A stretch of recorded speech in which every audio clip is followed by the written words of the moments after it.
horoscope or know what a horoscope is? Okay, that's a lot of you. Well, today I'm going to tell you about astrology horoscopes. Now, I love horoscopes. I have an app on my phone that tells me my daily horoscope. I find them really interesting. I've been reading them since I was little. And horoscopes are a lot more complicated than people think. They aren't just the signs and symbols that you guys are used to, like Aries and Pisces and Sagittarius. They're complicated astrologic and astronomical phenomena.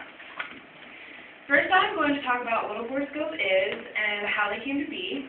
Next, I will discuss the debate among scientists if horoscopes and astrology are real or fake. And finally, I will tell you about each horoscope and how to find your own. But let's start with the history of the horoscope. According to Kelly Wand, book editor of Astrology Fact or Fiction, horoscopes are calculations of the zodiac. The zodiac is an astrological name for the visible band of sky and its compositions of planets and constellations over the course of an entire year.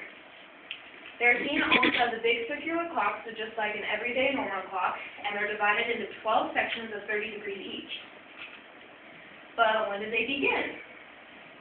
Horoscopes are said to originate from Hellenistic Egypt sometime between 200 and 100 BC. Ancient Hellenistic astrologists would compute degrees of the sun's angle above the eastern horizon at a given moment, such as a person's birth. They called this the ascendant, which the Greek term is horoscopos, thus creating the word horoscope. Now, I'm sure a lot of you already know the basic idea of what a horoscope is, but when you read your horoscope, how do you know if it's real or fake? How do you know if it's lying to you? Horoscopes are said to predict the future, but I know that when sometimes I read mine, I'm like, no, that's not true. You're so off. But sometimes it's been so dead on that it actually kind of freaks me out. So next, I'm going to talk about the validity of horoscopes. Jackie Flynn, a co-director of education for the National Council of Geocosmic Research, explains in her article, Why Astrology Works, published February of 1999, in Gauquelin's 1951 study of 576 French doctors, which showed that the relative positions of Mars and Saturn on most of their birth dates were strikingly similar, indicating that the doctors were born with a specific calling to medicine. In Michael Gauquelin's Planetary Heredity, he discovered that children have a tendency to be born when a planet has just risen or accumulated, and that same planet was in the same regions of the sky at the birth of their parents. Now, Percy Seymour argues in his article, The Scientific Basis of Astrology, New York Times, St. Martin's Press, 1992, that science itself is based on speculation and the willingness to test theories rather than the blind adherence to established ideas. So, why should we agree with our horoscope? Why should we think it's not real? Astronomers claim that all people born under a given zodiac sign share personality characteristics that distinguish them from people born under other signs. Lynn Kelly states in her book, The Skeptic's Guide to the Paranormal of 2004, that the languages of horoscopes are so vague that the words can mean absolutely anything. Kelly also suggests that the ambivalent language of horoscopes employ are carefully crafted to make readers think that they're receiving a personalized message. It has also been said that the constellations used by the sun sign astrologers are incorrect. Phil Slate describes in his book Bad Astronomy, published in June of 2005, that sun signs were established so long ago that since there has been substantial drift in the sun's annual constellation trek. Now, if you're born between September 23rd and October 22nd, they would say that you're a Libra. But during those dates, the sun is a Virgo and not a Libra.